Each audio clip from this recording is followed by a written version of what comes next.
उधर Quinn Feng बुरी तरह घायल होने के बाद भी हार मानने को तैयार नहीं था। उसके चेहरे पर गुस्सा साफ दिखाई दे रहा था। वो छोटी बच्ची को घूरते हुए गुस्से में बोला, तुमने मुझे पूरी तरह गुस्सा दिला दिया है, लेकिन इससे पहले कि वो दोबारा हमला करता।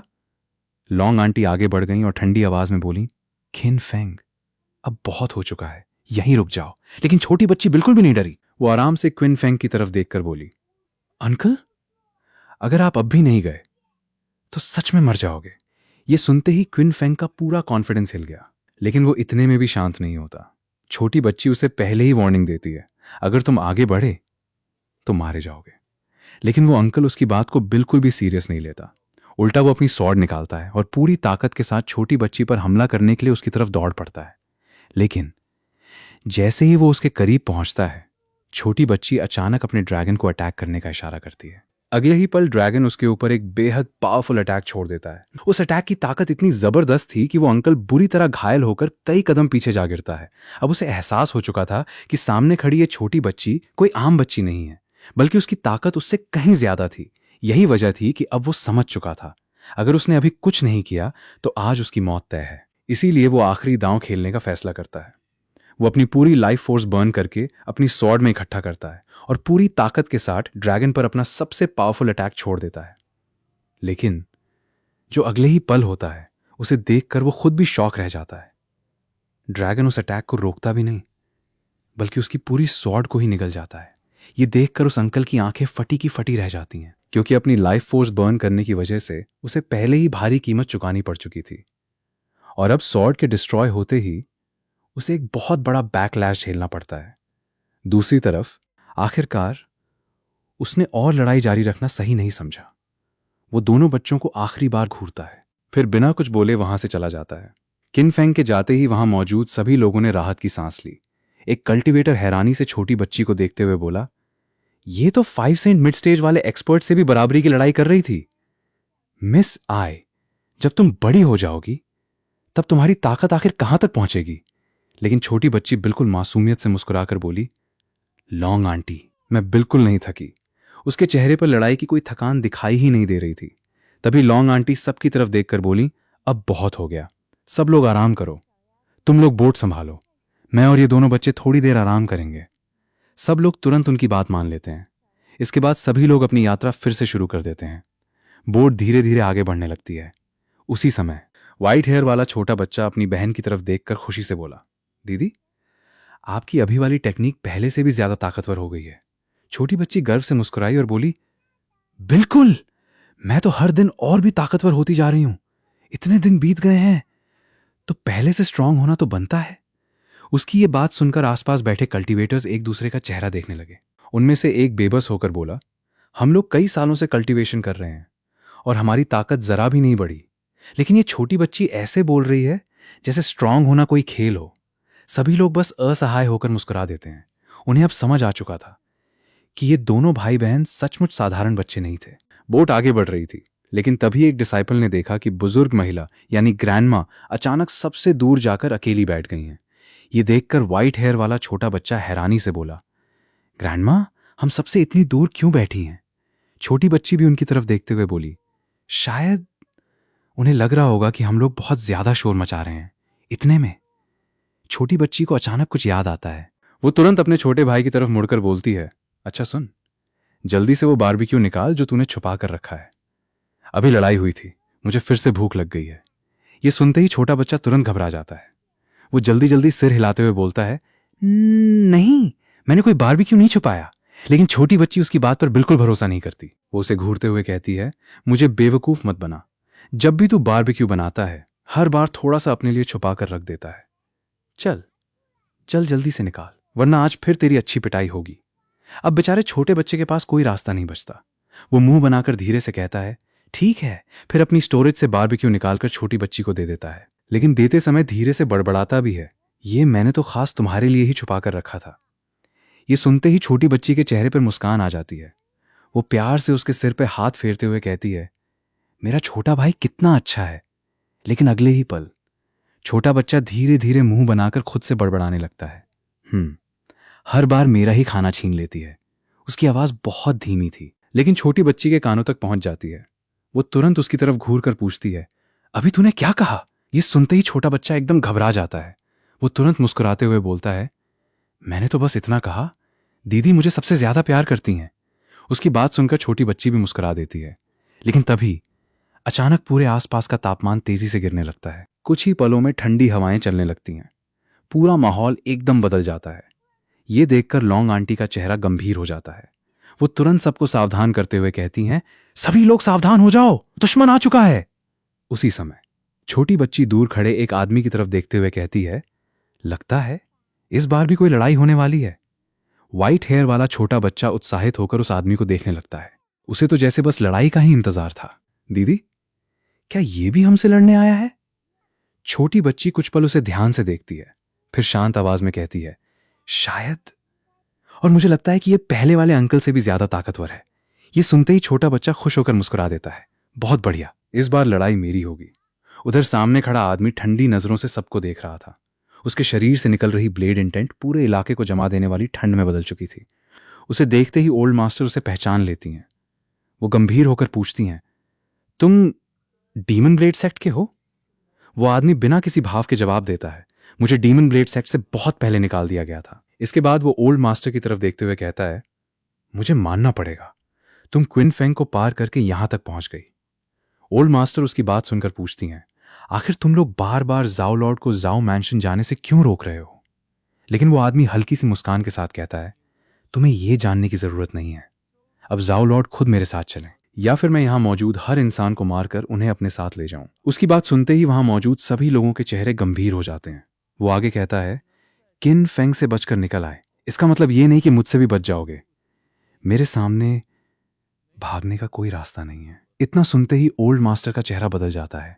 वो धीरे से उसका नाम लेती हैं, डीमन ब्लेड सेंट फ्यू टिंग फेई। ये नाम सुनते ही बाकी सभी कल्टीवेटर्स भी हैरान रह जाते हैं। उसी समय छोटा बच्चा मासूमियत से ओल्ड मास्टर की तरफ देखकर पूछता है, आंटी, क्या ये ह्यूमन डीमन बहुत ताकतवर है? तुरंत उसे सुधारते हुए कहती हैं, ह्यूमन डीमन नहीं, ये डीमन ब्लेड सेंट है।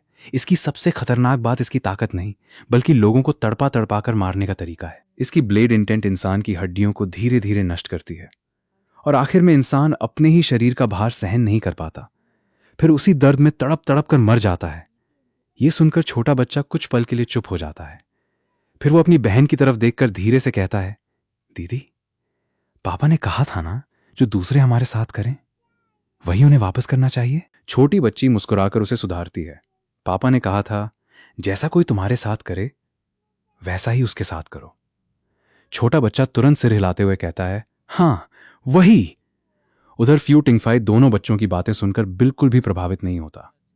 वो ठंडी आवाज में कहता है, अगर मेरी पहचान जानते हो तो बेकार की कोशिश मत करो।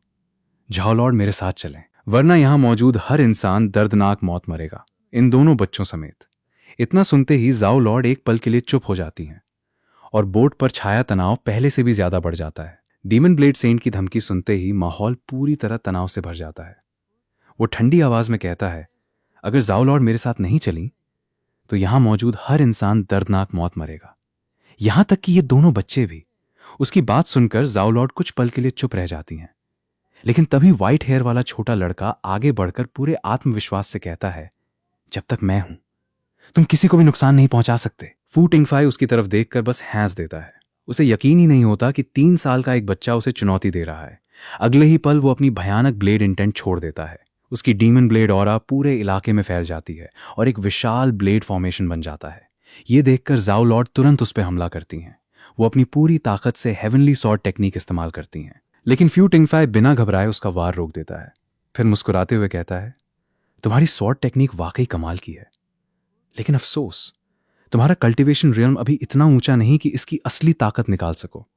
लगातार टेक्निक इस्तेमाल करने की वजह से जाओ लॉर्ड पर उसका रिकॉयल भी होने लगता है। उनकी ताकत तेजी से कम होने लगती है। फू टिंगफाई तुरंत कहता है, अब तुम्हारी ताकत पहले जैसी नहीं रही, अब तुम मुझे रोक नहीं सकती। इतने में अचानक व्हाइट हेयर वाला छोटा लड़का आगे आ जाता है। वो जोर से चिल्लाता है, रुको! फिर फ्यू टिंगफाई की तरफ उंगली दिखाकर कहता है, अरे ह्यूमन डीमन, ज्यादा मत उछलो। फ्यू टिंगफाई गुस्से में उसे सुधारते हुए कहता है, मैं ह्यूमन डीमन नहीं, डीमन ब्लेड सेंट हूं। लेकिन छोटा लड़का बिल्कुल भी नहीं मानता। उसके लिए वो अब भी ह्यूमन डीमन ही रहता है। वो मुस्कुराकर कहता है, नाम कुछ भी हो, मेरे लिए तो तुम ह्यूमन डीमन ही हो। लॉन्ग आंटी घबराकर तुरंत आवाज लगाती हैं, एक औरो, जल्दी नीचे आओ। लेकिन छोटा लड़का बिल्कुल भी नहीं डरता। वो मुस्कुराकर कहता है, लॉन्ग आंटी चिंता मत करो, मैं इस ह्यूमन डीमन की अच्छी तरह पिटाई करूंगा। उधर छोटी बच्ची भी बिल्कुल शांत रहती है। वो लॉन्ग आंटी से कहती है, आप फिक्र मत कीजिए, मेरा छोटा भाई नहीं हारेगा। वो हमारे गांव में तीसरे नंबर पे आता है। ये सुनते ही फ्यू टिंगफाई बच्चों का मजाक उड़ाते हुए कहता है, तुम जैसे छोटे बच्चे ठीक से बोल भी नहीं पाते और मुझे हराने चले हो।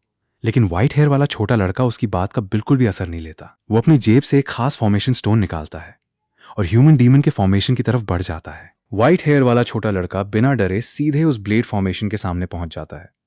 उसके हाथ में एक अजीब सा फॉर्मेशन स्टोन होता है। वो ह्यूमन डीमन की तरफ देखकर कहता है, अब सबसे पहले मैं तुम्हारा ये फॉर्मेशन तोड़ूंगा। ह्यूमन डीमन उसकी बात सुनकर हंस पड़ता है। उसे पूरा भरोसा होता है कि 3 साल का बच्चा उसके फॉर्मेशन का कुछ भी नहीं बिगाड़ सकता। वो घमंड से कहता है, तुम्हें लगता है सिर्फ एक फॉर्मेशन स्टोन से तुम मुझे हरा दोगे? और कितनी बार समझाऊं, मैं ह्यूमन डीमन नहीं, डीमन ब्लेड सेंट हूं। लेकिन छोटा लड़का उसकी एक भी बात नहीं सुनता। उल्टा बड़ी मासूमियत से बोलता है, पापा कहते हैं कि ज्यादा गुस्सा करना सेहत के लिए अच्छा नहीं होता। फिर वो बिल्कुल आराम से अपनी बात जारी रखता है, पापा ये भी कहते हैं कि बड़े लोगों को अपने गुस्से पर कंट्रोल रखना चाहिए। सिर्फ छोटे बच्चे ही हर बात पर अपना गुस्सा दूसरों पर निकालते हैं।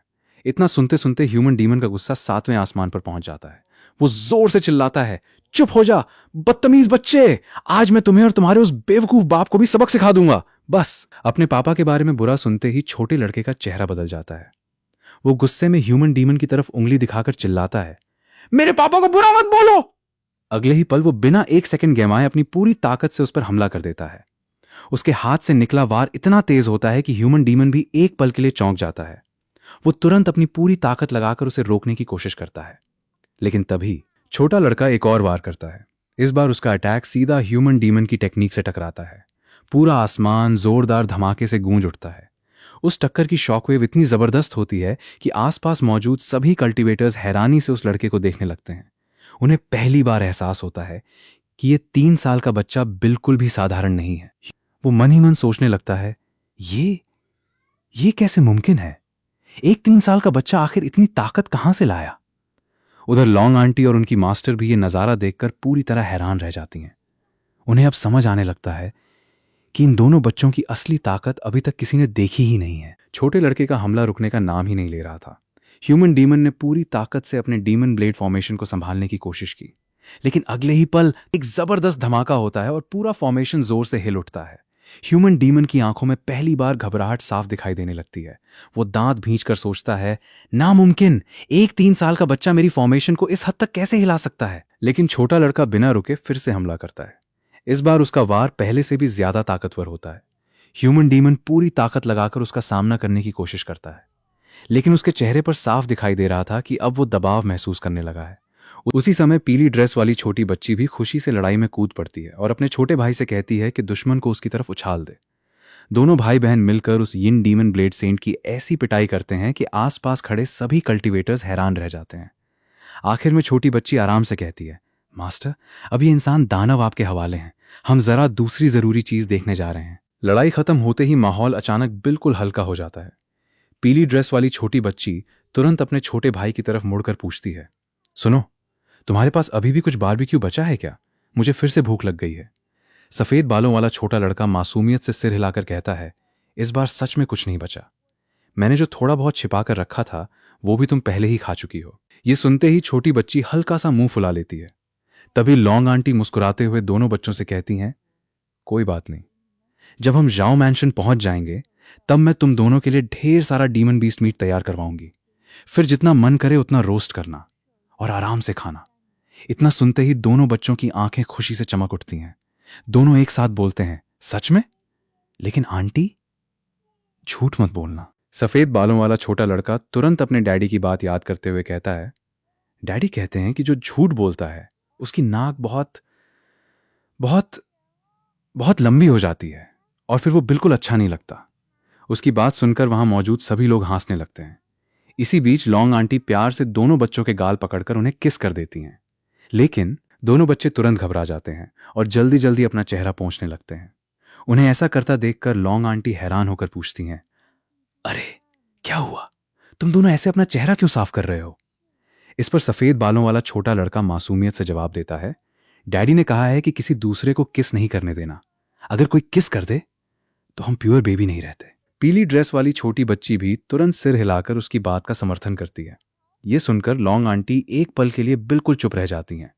फिर हंसते हुए पूछती हैं, अच्छा, तो क्या तुम्हारे डैडी तुम्हें किस कर सकते हैं? दोनों बच्चे एक साथ कहते हैं, हाँ, डैडी कर सकते हैं। लॉन्ग आंटी फिर पूछती हैं, और तुम्हारी मॉमी? दोनों तुरंत मुस्कुराकर जवाब देते हैं, मॉमी भी कर सकती हैं। कुछ पल सोचने के बाद लॉन्ग आंटी मुस्कुराते हुए कहती हैं, तो फिर ऐसा करते हैं, जब तुम्हें अपनी मॉमी मिल जाए तब मैं उन्हें अपनी बड़ी बहन बना लूंगी। उसके बाद मैं तुम्हारी मौसी बन जाऊंगी। तब तो मैं तुम्हें किस कर सकती हूं, है ना?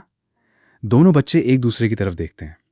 फिर सफेद बालों वाला छोटा लड़का मासूमियत से कहता है, अगर आप सच में हमारी मौसी बन गई तब कर सकती हैं। लॉन्ग आंटी उसकी बात सुनकर मुस्कुरा देती हैं। इसके बाद वो सभी से कहती हैं, चलो अब जाओ मैंशन की तरफ निकलते हैं। लेकिन तभी सफेद बालों वाला छोटा लड़का अचानक सबको रुकने के लिए कहता है, रुको, मुझे 2 मिनट दो।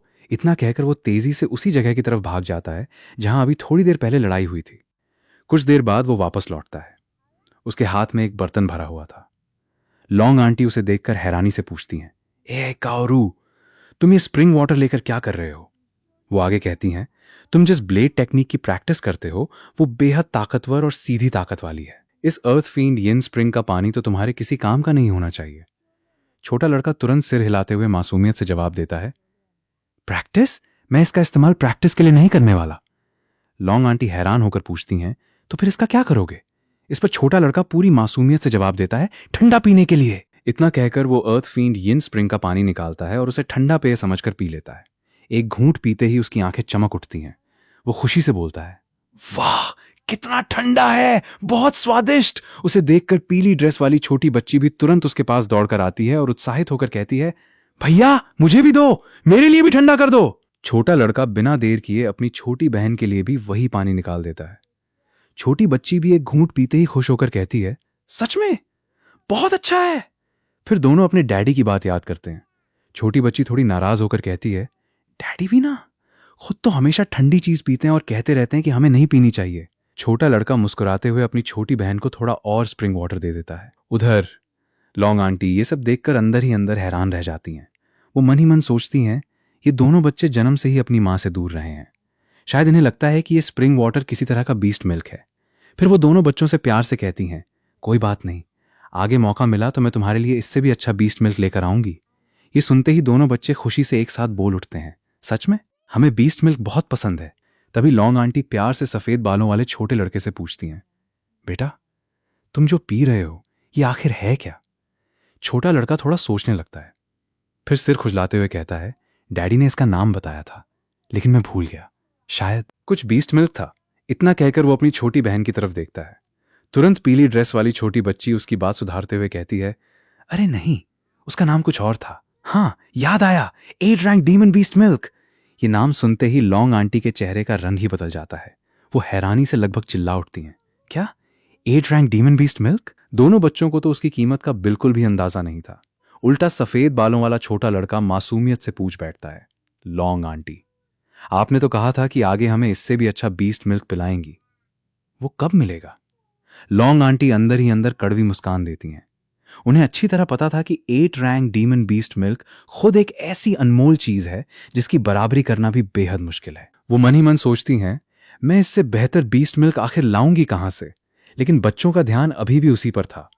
सफेद बालों वाला छोटा लड़का खुशी से कहता है, जब हमें उससे भी अच्छा मिल्क मिलेगा तब मैं थोड़ा सा बचाकर डैडी के लिए भी ले जाऊंगा ताकि वो भी उसे देखकर खुश हो जाएं। बच्चों की मासूम बातें सुनकर वहां मौजूद सभी लोग मुस्कुरा देते हैं। तभी लॉन्ग आंटी हल्की झिझक के साथ दोनों बच्चों से पूछती हैं, अगर तुम्हारे पास थोड़ा सा बीस्ट मिल्क बचा हो तो क्या मुझे भी थोड़ा पीने को मिल सकता है? अचानक मुझे बहुत प्यास लग रही है। सफेद बालों वाला छोटा लड़का बिना एक पल सोचे मुस्कुराकर जवाब देता है, हाँ बिल्कुल। वो तुरंत अपना बर्तन निकालकर लॉन्ग आंटी को बीस्ट मिल्क दे देता है। लॉन्ग आंटी जैसे ही उसका एक छोटा सा घूंट पीती हैं, उसी पल उनके शरीर के अंदर स्पिरिचुअल एनर्जी उफान मारने लगती है। उनकी ऑरा तेजी से बढ़ने लगती है और ऐसा लगता है जैसे उनका ब्रेक थ्रू होने वाला हो। ये देखकर सफेद बालों वाला छोटा लड़का घबरा जाता है। वो अपनी छोटी बहन से पूछता है, सिस्टर लॉन्ग आंटी को क्या हो गया? पीली ड्रेस वाली छोटी बच्ची भी उलझन में पड़ जाती है। वो कहती है, कहीं ऐसा तो नहीं कि ये बीस्ट मिल्क खराब हो गया? छोटा लड़का तुरंत सिर हिलाकर कहता है, नहीं, इसका स्वाद तो बिल्कुल ठीक है। और डैडी कहते हैं कि स्टोरेज ट्रेजर में रखी चीज खराब भी नहीं होती।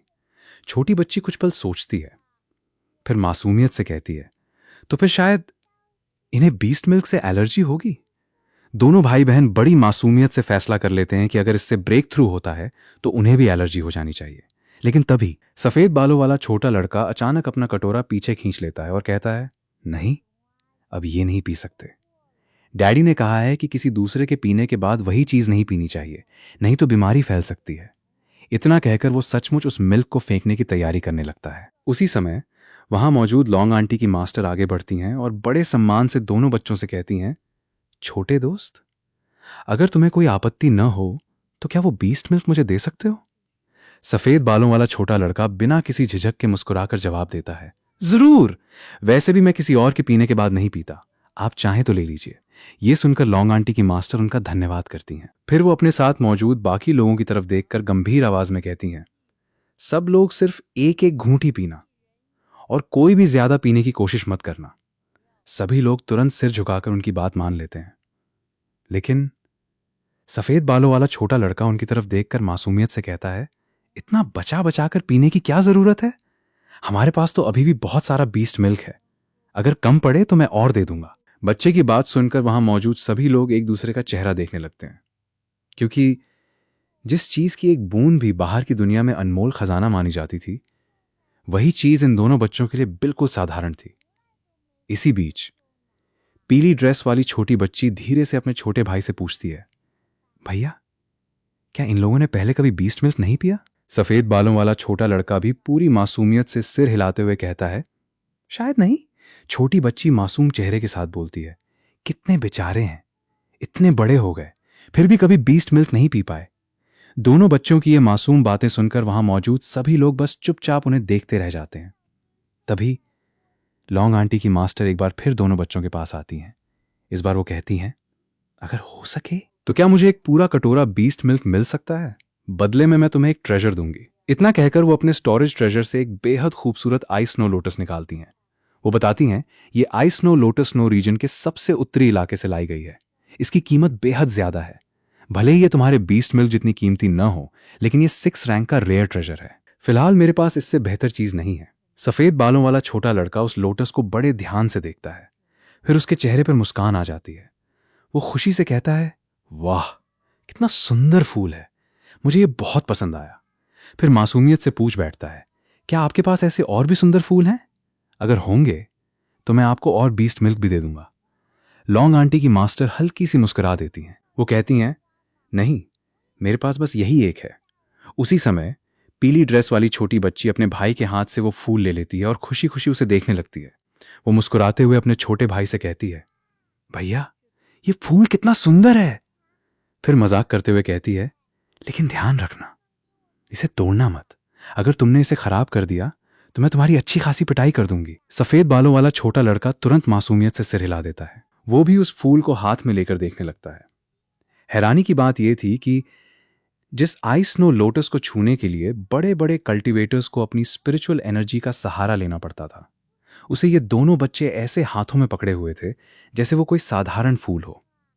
उधर लॉन्ग आंटी की मास्टर ये नजारा देखकर अंदर तक हैरान रह जाती हैं। वो मन ही मन सोचती हैं, ये 6 रैंक ट्रेजर इतना ठंडा है कि इसे नंगी उंगलियों से छूना भी आसान नहीं। लेकिन ये दोनों बच्चे इसे खिलौने की तरह पकड़कर खेल रहे हैं।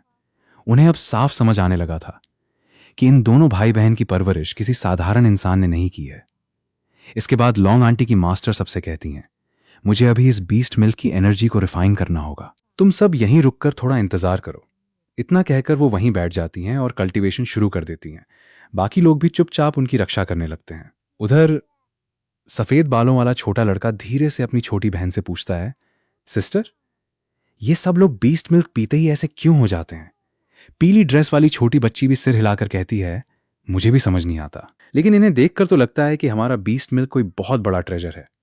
फिर वो मासूमियत से हंसते हुए कहती है, मुझे तो इसमें कुछ भी खास नहीं लगता। आखिर ये मिल्क ही तो है, और मिल्क तो बच्चों के पीने की चीज होती है।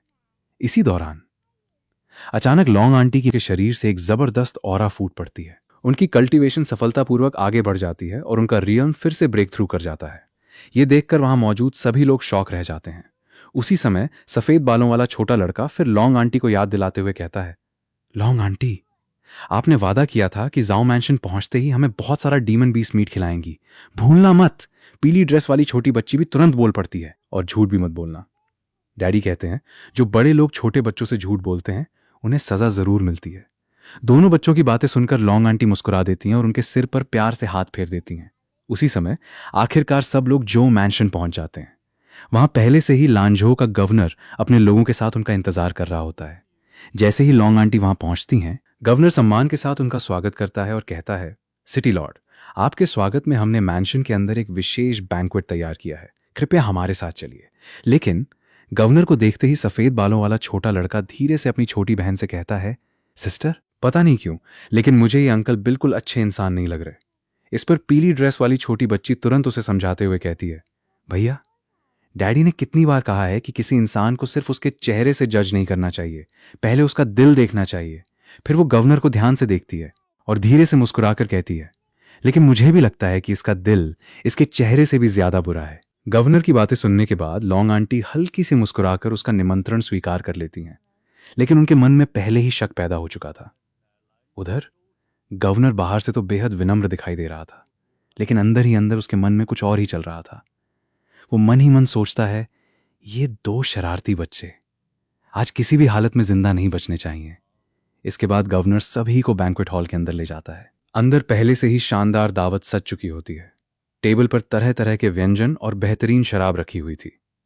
गवर्नर आदर से लॉन्ग आंटी से कहता है, 3 साल पहले रहस्यमयी दुश्मनों ने पिछले सिटी लॉर्ड की हत्या कर दी थी और सीक्रेट रियल्म का फॉर्मेशन भी जबरदस्ती खोल दिया था। हमने बहुत कोशिश की, लेकिन आज तक असली गुनहगार का कोई सुराग नहीं मिला। उम्मीद है कि अब आपके नेतृत्व में हम उस अपराधी को जरूर पकड़ लेंगे। इतना कहकर गवर्नर सम्मान दिखाते हुए लॉन्ग आंटी के लिए शराब का प्याला भरता है। वो कहता है, सिटी लॉर्ड, इस शुभ अवसर पर मैं आपको एक जाम पेश करता हूं। लॉन्ग आंटी बिना कुछ कहे उस प्याले की तरफ हाथ बढ़ाती ही हैं कि तभी सफेद बालों वाला छोटा लड़का अचानक जोर से बोल पड़ता है, लॉन्ग आंटी रुकिए। पूरा हॉल एक पल के लिए शांत हो जाता है।